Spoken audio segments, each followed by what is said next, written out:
Hello travellers, today we're taking a look at a new compact full-frame camera from Sony called the a7C.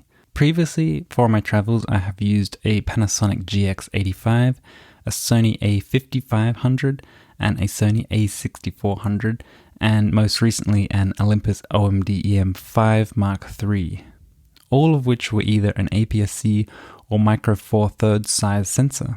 What makes the a7C stand out is that it has a full-frame sensor in a body the size and weight very similar to an APS-C size a6400. This makes it a great and attractive option for those who want great features and high image quality on a small, compact and lightweight travel camera. And just quickly for those who don't know, interchangeable lens cameras such as this one have an image sensor, and usually the larger the sensor, the better the quality of the image and the more light that it lets in.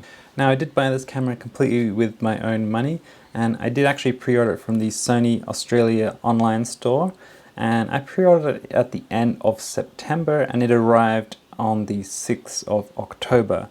So I have been using it for the past 2.5 to 3 weeks, and this is a full production model with full production software. Spec-wise, the camera is very similar to the a7 III from 2018. However, I think it has some upgrades that make it really worth looking at over the a7 III. The a7C has eye tracking and animal eye tracking, and it also has improved autofocus and, more importantly, a flip out to the side screen. Also, something that not many people seem to be talking about, not even Sony themselves really seem to advertise this much, is the fact that this camera actually records gyroscopic information while you're recording video. This means you can actually stabilize the footage in Sony's Catalyst Browse software and get some impressively stable clips. There are unfortunately a couple of downsides to this process though. In Catalyst Browse, you cannot queue several clips up and batch stabilize them. And while the stabilization process is quick, you have to actually first export them before you can then use them in another video editor to essentially bake in the stabilization. This baking process can take anywhere from a few minutes to a few hours depending on how long your clip is and whether it was filmed in HD or 4K, and also the quality in which you export it, whether it's HD or 4K. 4K clips tend to take longer than HD clips. However, stabilizing a 4K clip and exporting it to a HD clip was quite a bit quicker in my tests. The next thing that a lot of people seemed to dislike about this camera is the EVF or electronic viewfinder. Yes, it isn't quite the quality of some others on the market, but for me, I only really use it for composing an image, and for that purpose, I don't really see the reason for it to be super high quality or super large. In cases where you do need to see a little bit more, it has a fully articulating LCD screen, and I just used that in those cases and it was fine. One more thing people seemed quite upset about was the lack of 4K 60p. And while I agree more options are nice, I never use anything more than 24 or 30p or 25 or 50p here in PAL land. There is 180 HD 120p slow motion, and I would have liked to have seen 240p at 180, but 120 is still quite usable.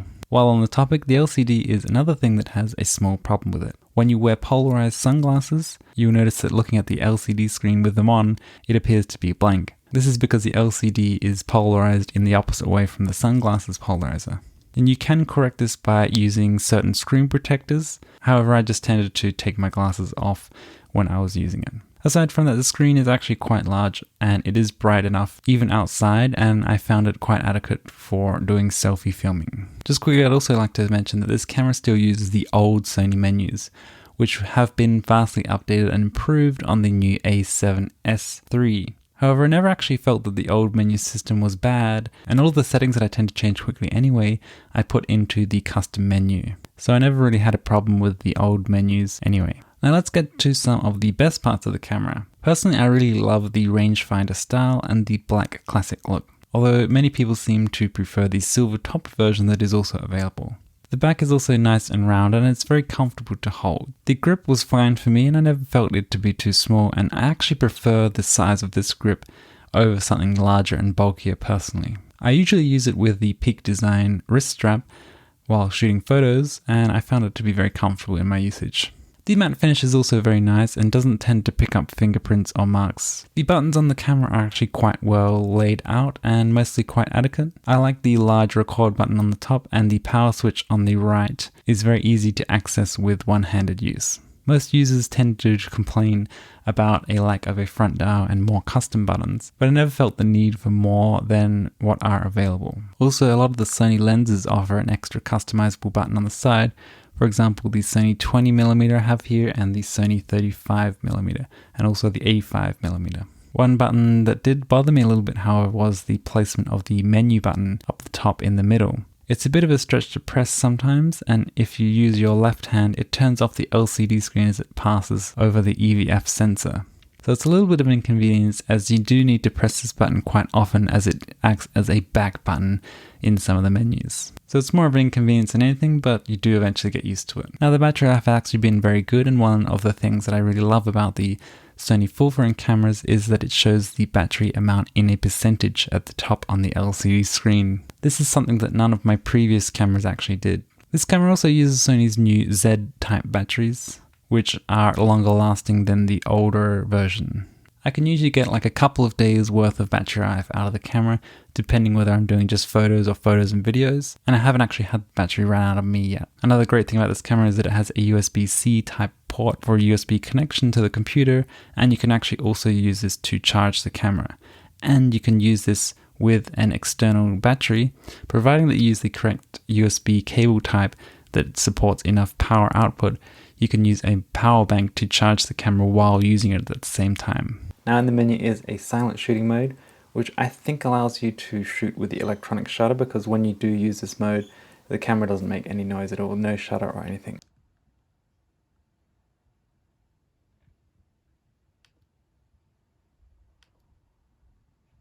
And the highest available shutter speed in manual mode appears to be 1/4000. Speaking of the shutter on this camera is actually something that initially stood out to me as sounding a little bit clunky, and not quite as nice as on some of the other Sony cameras that I've heard. However, you do get used to it and it works fine, and it's not really anything of a problem. Speaking of sound, this camera actually also has a microphone jack and a headphone jack for audio monitoring.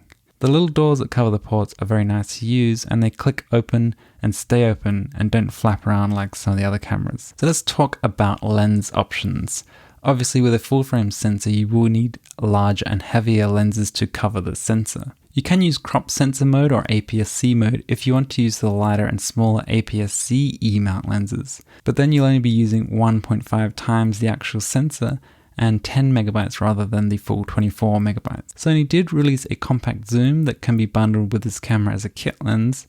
However, there are actually some great lightweight prime options available too.